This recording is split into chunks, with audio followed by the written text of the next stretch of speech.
Are you ready to change your habits, sculpt your destiny, and light up your path to greatness?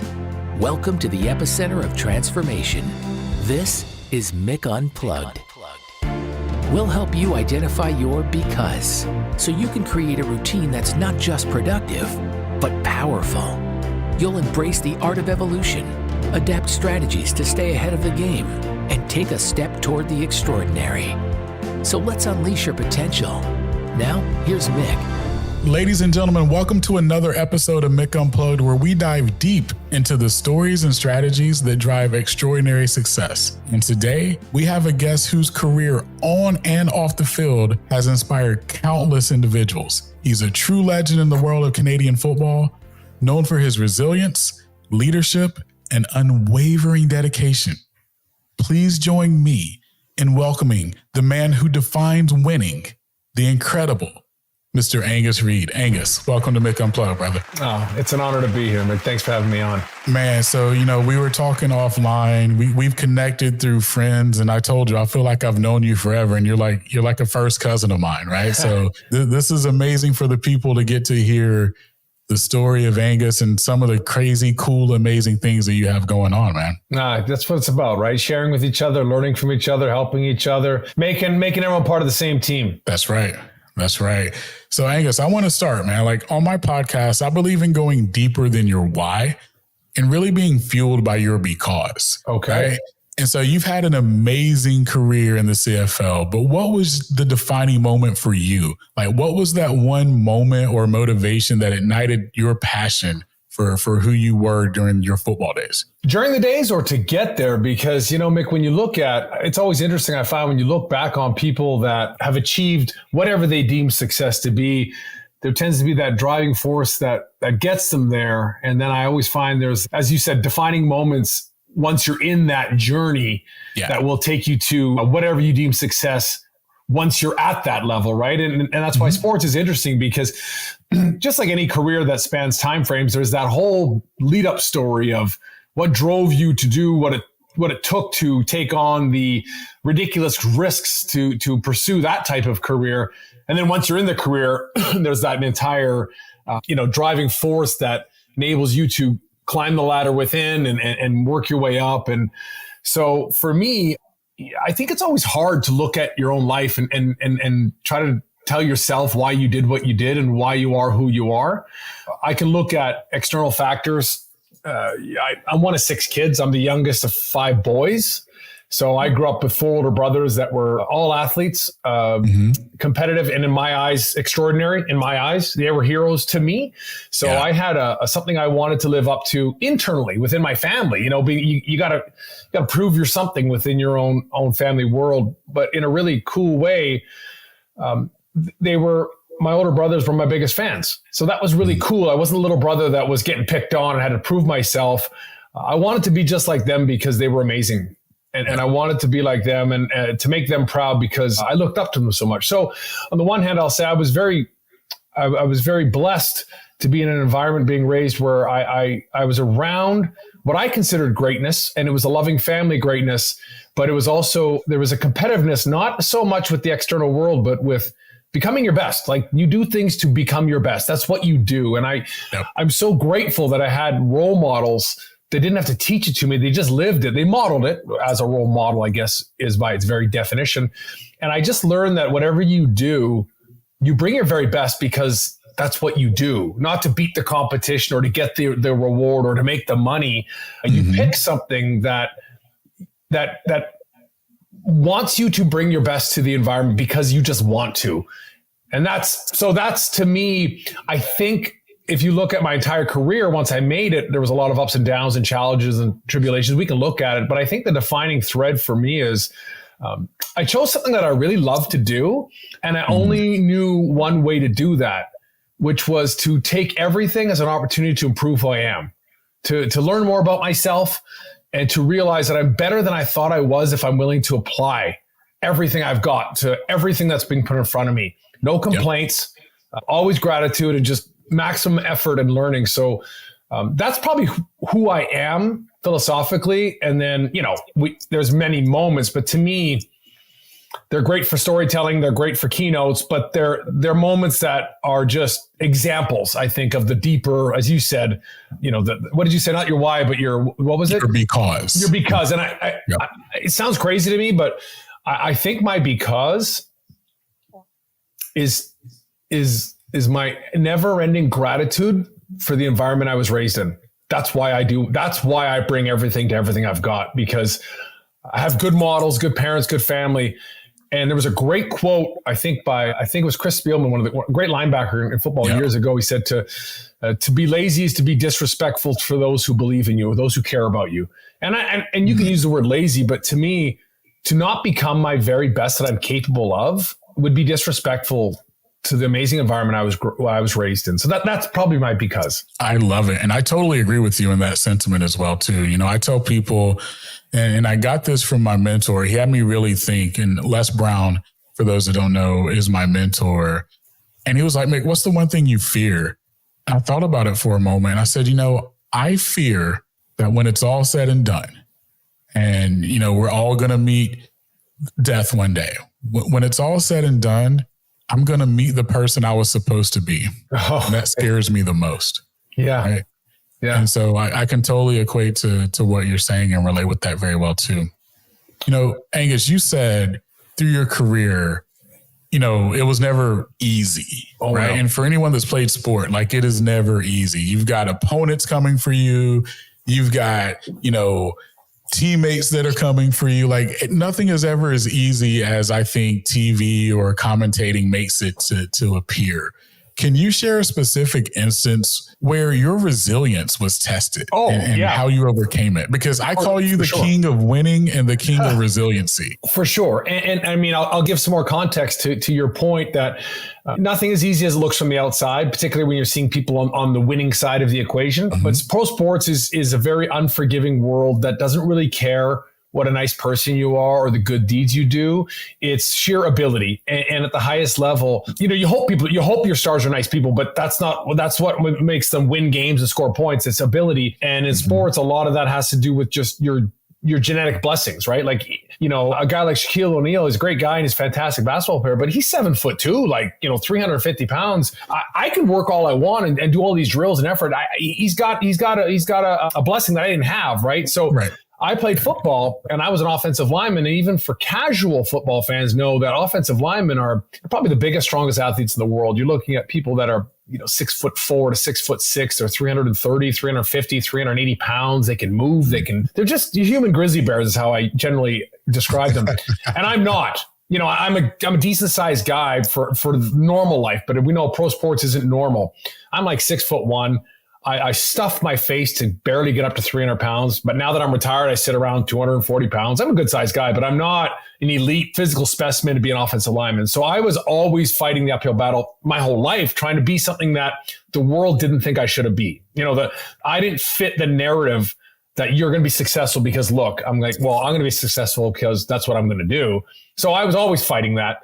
And I think the one defining moment in my career that I can speak to, I was in my 10th year. So deep into my career now. And I knew, you said, Mick, every day there's opponents trying to get you. Well, you know what? Age is trying to get you. Injuries are trying to get you. Media is trying to get you. Even your own coaches and general manager are trying to upgrade the team with a bigger, younger, cheaper version of you every single day. Even though they're cheering for you in the game time, they are evaluating other players to see if they can replace you every moment. That's a stressful environment, even when you are the most gifted. And I wasn't. So every day I knew they were looking for 6'5". They were looking for longer arms, but I never missed a game. I never missed a practice. And I always brought my best. So I became glue that they were not willing to replace with maybe cheaper glue. I kept everything together. So I built so much trust that they weren't going to take that chance. And we were playing a game in Saskatchewan. I was my ninth year. So I was 34 years old, and a routine play, not a big deal. And I got hit from behind, and it didn't seem like a big deal until I felt the pain.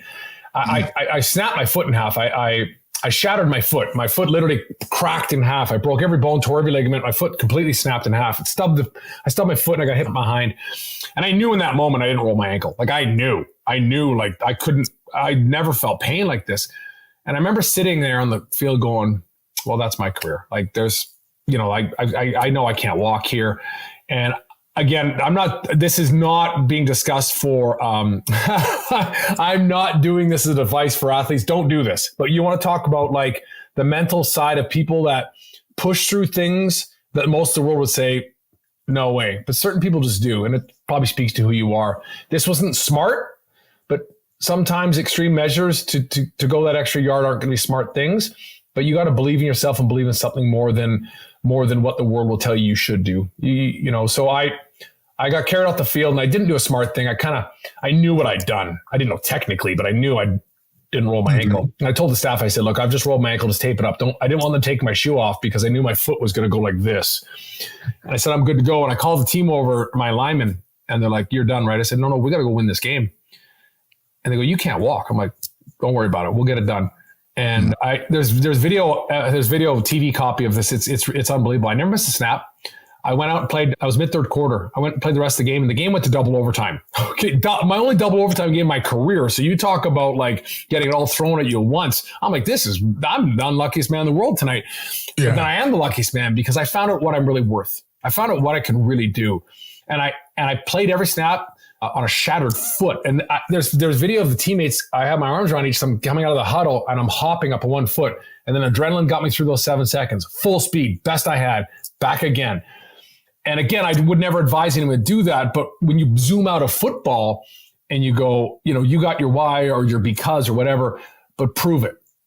And to me, it's like people talk about games, so I do it. But when it really comes down to it, are you still willing to do it? And it was a defining moment in my career because I almost never played again. I had to rebuild my foot. I got demoted to a backup after that because I couldn't run. I had these screws in my feet. I ended up playing 3 more years. I was an All-Canadian 2 more times. I won the Grey Cup again. I team captained it after that, after I was told I'd never run again.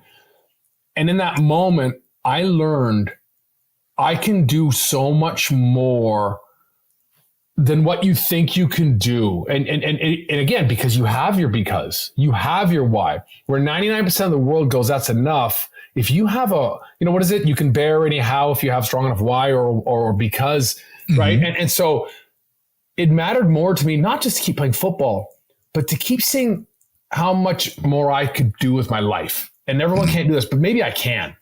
I'm going to see what I'm really worth here. And there was tremendous pride in me that I did something stupid, but I did it. And I'm like, wow. Then that freed me going, for the rest of my life, there's going to be hardships every day, real hardships. That's just football. That's nothing, right? There's going to be real hardships in life. Now, after I had children and family and every day you're going to have reasons that you can quit today. And most of the world will be like, I don't blame you. But some people go, no, but I got to do this. This has to get done. Nah, it's too much. Yeah, sure. But I'm going to do it because I have my because. And that's a defining moment in my career because, I don't speak on it from this level, but I go back to Saskatchewan and we're like arch rival teams. They're in the middle of the country. And they don't forget that game. Like everybody knew I did that. And that's not why I did it, but it was something I did in the moment. I wasn't going, this is going to be remembered. I'm like, I got a job to do here. And this is, and they never said, yeah, but you broke foot. Yeah, but I still have something I got to get done. I'm going to do it unless I actually can't. So let's find out. And I feel fortunate that in that moment, I got to find out what I was really capable of. Where I don't know most people don't get that chance to find out what you're really capable of. We live in parameters. We have outs. We have enough. And once in a while, it's nice to go, I never thought I could do that. And I did it. Wow. I wonder what else I could do that I didn't think I could do. And it just it gives you locks open all the doors that would have just been hard walls otherwise. That's it. That was deep right there, man. That was really deep. I love that. So double overtime. Yeah, it's crazy. It was crazy. I never played one in my whole life. I'm thinking I can get through a quarter and a half. Double overtime. This is nuts. Throw it all out. Yeah. But I say that because, earlier I called you the ultimate winner. And you have a winner's mindset. And I say this a lot. You can have won something, but really not be a winner. To me, winners have a winning mindset and they stack wins on top of wins on top of wins. And that's what gives you the term winner because you are a winner. And so for you being the ultimate winner And winning is seen as the ultimate goal in sports. But you've been able to take it not just in your career, but also in your life. So I would love for the world to hear how Angus Reid defines winning and what approach do you take to winning to really make you a winner? It's a great point. So I coach high school football now. And so I'm trying to embark all the things you just mentioned to the young guys, because the default to winning is having more points on the board at the end of the game than the other team. And if you don't teach anyone different, they think winning means beating somebody.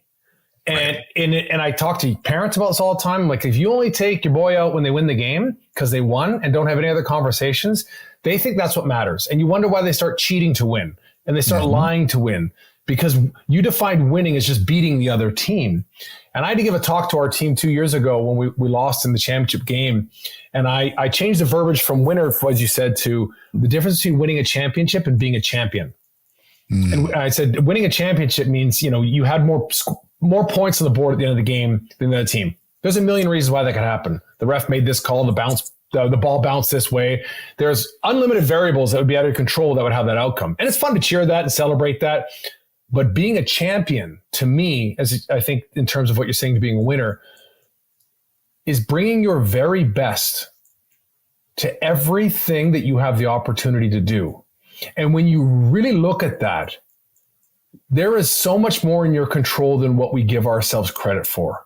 We outsource out of our control so easily when you really look at it and go, what could you have done? And you could always give it a little more focus, get a little more attention. You could have left earlier. You could have left more room for error. You could have left more time for that distraction not to happen. Or, have you done everything to become your best? And to me, again, that's probably not a attainable reality if you really unpack it. But in a general scope, you're a champion, and you will win more than not by whatever variable you want to put into. But let's not narrow what winning means. As you said, you be a winner. Winning comes and goes. Winning, happens for all kinds of reasons that are truly out of your control. But being a winner, being a champion, is you are bringing your very best to everything that you have decided to do and become. That's right. And I challenge people when I speak to them. Can anybody ever stop you from bringing your best? Only yourself. So nobody can stop anyone from being a champion, from being a winner. And if you do that, my belief is over the course of time, you will probably win more often than not. You will have the other wins too, because that will routinely bring out your best results, right? But if we don't have those discussions with our youth, they grow to adults that believe winning is that end product game, period. And everything else is a loser. We're very binary with our thinking otherwise. If you're not a winner, you're a loser. If we didn't win, we lost. And you need those conversations. And then we need to challenge ourselves remind ourselves what it is. So right now, are you bringing your very best to right now? You always can. Most of us don't. And to me, that's what a winner or like I always talk, that's what a champion really does. They bring their very best to everything they do in life. It's difficult. That's why there's great pride in it, because as they say, if it was easy, everybody would do it and it wouldn't really mean much, would it? That's right. But everybody can. Everybody can. Yep. Agree. Totally agree. So you were a team captain for many years. You're now coaching a team, football, high school kids, but then you also are a leader and captain outside of the world of sport too. What principles do you adhere to when it comes to being a leader, both on and off the field, or on the field, old CFL days, on the field with your high school kids, but more importantly, off the field in your, I'm going to say your true Angus life? Sure. Right? Like, what are some of those principles that you have? Anyone that you're around, anybody that you are responsible for coaching, developing, or creating culture with, number one rule of mine is you have to ensure that you have done everything in your power to intentionally, quote unquote, guarantee that they know you care about them. If you haven't ensured that they know for real that you care about them, you're leaving margin for them to wander with wondering where else can I go. You keep it transactional. They get paid $1 more down the road. You need to make this transformational, not transactional environment. If it's transactional, you keep them around because you pay them more, you give them better benefits, and they'll keep getting that somewhere else. If you know that I care about you and that you matter to us. And what you're doing here is extraordinarily important. And it's because of you, and you're the one doing it. I think you have the best bet of having people then care back. And once you have people caring, I think anything can be done now. But the only way to have someone care, I truly believe, is to make them know how much you care about them first. And so that's my rule number one is, my coach, Dan, who I wrote a book about, I talk about, he was my offensive line coach for a decade. He used to tell me this story. He grew up in Pittsburgh and, steel town in the 70s and a lot of tough labor work. And he said, for years he knew bosses he had and leaders he had, they'd look out and they'd see two words probably on every employee's forehead that said, use me. And you knew it. And that's transactional. I'll do it because you're paying me. I'll do it because I get this. He said, I wanted to make sure the rest of my life, and I live by this principle now, everybody that you were coaching or helping or the environment you would create as a leader, you see two words on everyone's head, help me. And once you see that, you got to care about them. And once you treat them like you care about them, most humans are going to care back. And now they're open to coaching. Now they want to get better because they know you care about them. Otherwise, you're attacking them and your criticism's negative and it's all seen as destructive. Once you know you truly care, all your words are coming from that place like, well, you're obviously helping me because you care. And so that's my guiding principle is make sure they know I care, whether it's notes I write to them, letters. I'm very explicit. Like I don't leave it like for, I'm sure they saw that wink I gave. I put it in words. I these are teenage boys or 40-year-old managers I work with. You stop them, you look them dead in the eye. Just so you know, I'm so happy that you're here with us. You matter, and we couldn't do this work without you. You know that, right? And I make sure they know that. So I leave no error or doubt, no margin of doubt that they matter, and I'm so grateful and I care so much about them. That's amazing. It's funny. So I was writing down exactly what you were saying about care. So a couple of weeks ago, I was giving a speech out in Texas, and we were talking about the modern buyer and then also the modern buyer experience. And one thing that the modern buyer wants, and I would say the modern employee to piggyback on what you said, is they want to know that you care. And so I literally had everyone in the audience write down 4 letters, CARE. If you can focus on that, then that's how you get loyalty. That's how you build authenticity. Yeah. Because we can tell, to your point, if we're just a transaction as a customer or prospect as well, too. We can tell if we're just a transaction as an employee. So if you can relate care into everything that you're doing, for those that are listening and watching, I agree with Angus. That is the number one key to success, is to let people know, and not only let them know, but show that you care and do it with an authentic purpose. Yeah. Because that's how you connect with people. And so to me, it's funny because everybody's looking for this secret formula for great cultures. And they're overlooking, I think, that simplest piece, which is the most, everything stems from that. Once someone knows you care, you develop a huge margin for error that you don't have to be perfect today, and your price doesn't have to be the best. And you can screw up today because you care about me. And so they care about you. And so just like in your family, you give a little grace period to your sibling, to your family, because they love you and they're not perfect. But if you don't, then you better be perfect, or you better be the cheapest, or you better be the fastest. And we all lose those games. It's truly transactional. And what's really cool to me is you said, if you do it from an authentic place, you now have decommoditized yourself. That's because Mick, you care authentically differently than I will. And once we resonate, they want to be with you. Mm-hmm. And you can't compare you to me because it's different. And that's where I speak at coaching clinics all the time. It's like, you can take my drills, you can take my coaching philosophy, but if you don't make it yours, they have no link to you. It's just stuff we're handing over to each other, stealing ideas. But everything stems from that. I care about you.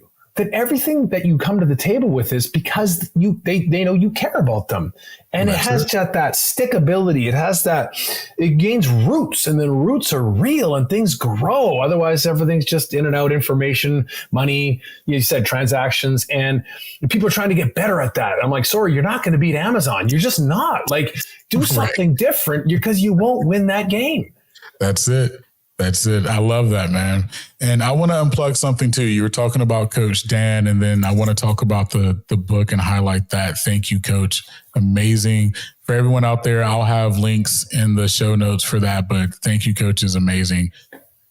Angus, you talk about, and I've seen a lot of your stories and a lot of your messages, the key of mentorship and legacy. So let's talk a little bit about your key mentors, but then also more importantly, what legacy do you hope to leave for the next generation of athletes and leaders?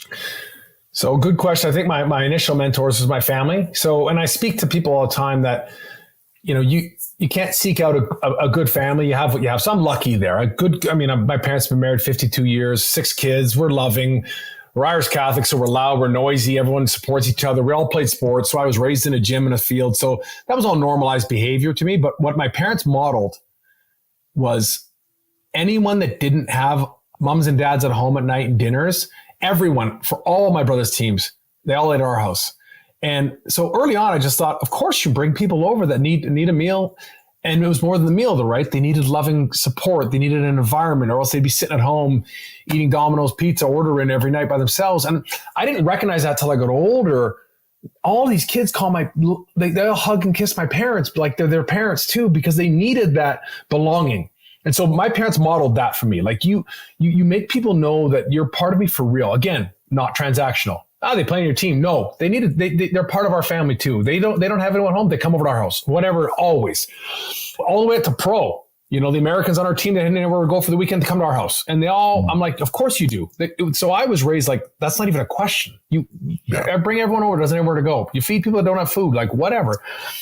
I had good high school football coaches, but I will say Coach Dan, once I got into the world of like professionalism, he was the guiding mentor of my life, because he did a few things. One, obviously, he was very skilled at what he was coaching me. So he knew his stuff. He wasn't a BS artist. You can care about people at the end of the day, but if you can't really help them with what they're doing, you just become a friend.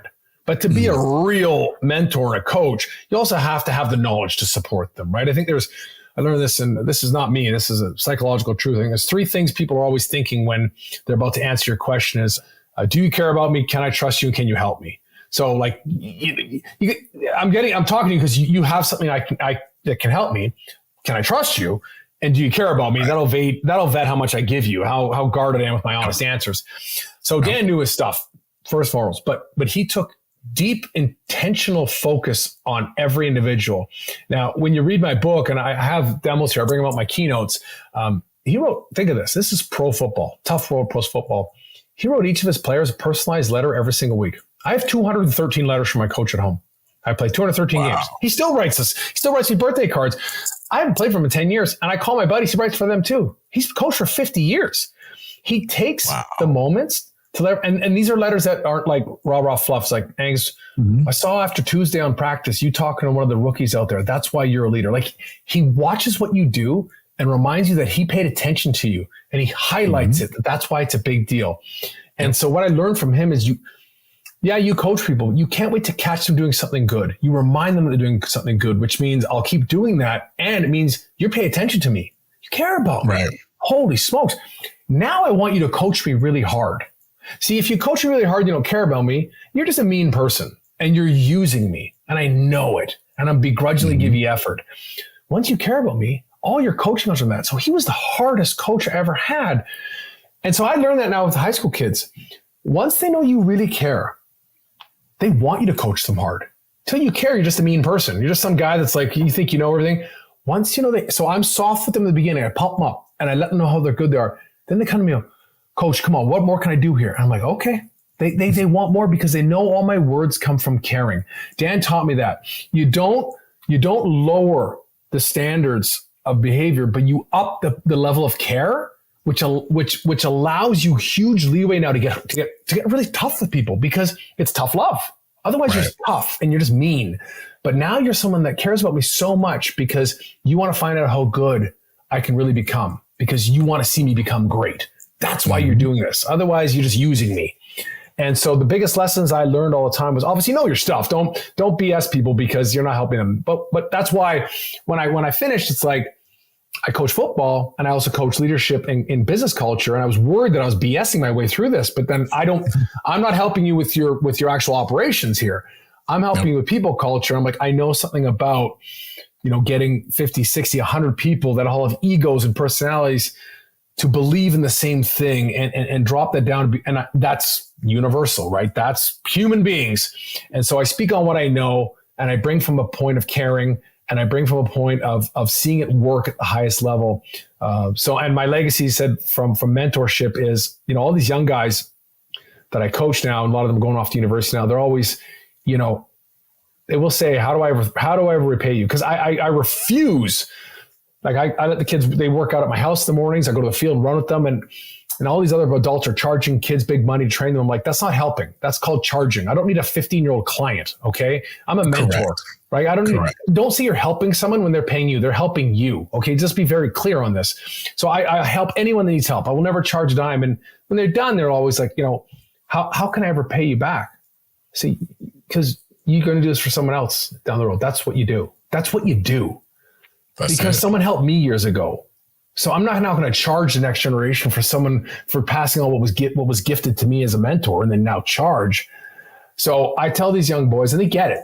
And they said, I will, coach, 100%. I go, I know you will, because you've learned. Mm-hmm. You learn this, you master it so you can pass it on. That's what we do. And that's how the world goes around. That's what good people do, as far as I know. And that's how I see the world. That's a winner. A winner doesn't take it all. A winner shares every little bit of it and helps everybody else win too. That's it. All right, Angus, I'm going to get you out of here on this. Okay. Actually, two things.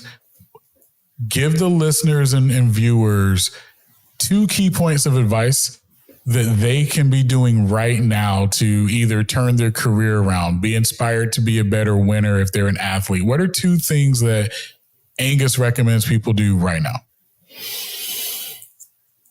I'll improve your interpersonal communications with others. Always attack the problem, never attack the person. So as soon as you have a different argument with me, we get in arguments because my viewpoints versus your viewpoint. Let's talk about the issue. Let's talk about the problem. Let's make it subjective and let's remove people from it so we can get emotions out of here and actually focus on something to get better. Hard for people to do. We're binary. I'm going to argue you and I'm going to beat you now. We're competing against each other. Let's just talk about things. We don't want to do that because it gets you subjective. Other than that, I would say, now people can be disbelieving on this, but I think the best thing you can do is think of things that you want to improve on. Like you got to sit down and take some time to your own and be like, look, I really wish I could be doing this. Okay. Find people you care about most. Sit down and go, listen, I need your help. And I want to help you and let's help each other. These are things I really want to improve on. And whether you call it an accountability coach or whether you call it a check-in person or whether you call it a BS caller, I need you to make sure I'm doing this stuff, please. And I want to help you get better too. Where can I help you? And pure accountability to me is powerful when they know they care about you. Don't let me off the hook here. Like I want to do this. And let's set a date, whatever. I want to have this by this. And I'm accountable to you now. That raises the stakes a little bit. As long as someone cares about you, I wouldn't ask your mom and dad, like a friend, and be like, listen, I want to change this. And you find out who your friends are right away too. But it's so people all want to be better, but we're emotional creatures that we give ourselves logical excuses every morning for not getting there. And tomorrow, don't let me get away with it. Mick, you care about me. This is what I want to get done. Can you help me? What do you need help with? Every day, call me out. Have I moved the needle on this? Let's, make up whatever by this day. We want this. Kick my butt if I'm not doing it. Like, make me do this, please, because I won't. And then momentum takes over. Everything's momentum, right? Once you get going, people start eating better, they feel better, they eat better, and they feel better, and they work out more. You got to need help getting momentum going. I find it's very hard. So I'd get peer help. That's what I want to do. Make sure I get it done, please. And then how can I help you? Peer groups are powerful that way. That's what I think. I love it. All right. Last one. Where can people find you, follow you, keep up to date with all the amazing things Angus has going on? Yeah, thanks. My website is very pedestrian. It's just a way to basically email me or link to my books. It's angusreid64.com. But I'm probably most active on my socials on Twitter at AngusReid64, Instagram at Angus_Reid64. I'm on LinkedIn. But yeah, those are probably the easiest platforms to get me. My website would be able to shoot me an email though. I respond to everything myself. I do everything myself. You reach out to me, it's me talking back to you. I'd love to hear from anybody. I don't claim to have all the answers, but I promise you I'll share whatever insights you want from me always. Love it. Everybody make sure you're following Angus. I'll have all the links in the description and show notes. An amazing resource and someone I'm very proud to call a friend. Angus, thank you for being on the show and representing all the amazing things about you. I appreciate you, brother. Thank you, Mick. It's been a real honor and a lot of fun. There you go. And for all the listeners, remember, your because is your superpower. Go unleash it. Thanks for listening to Mick Unplugged. We hope this episode helps you take the next step toward the extraordinary and launches a revolution in your life. Don't forget to rate and review the podcast, and be sure to check us out on YouTube at Mick Unplugged. Remember, stay empowered, stay inspired, and stay unplugged.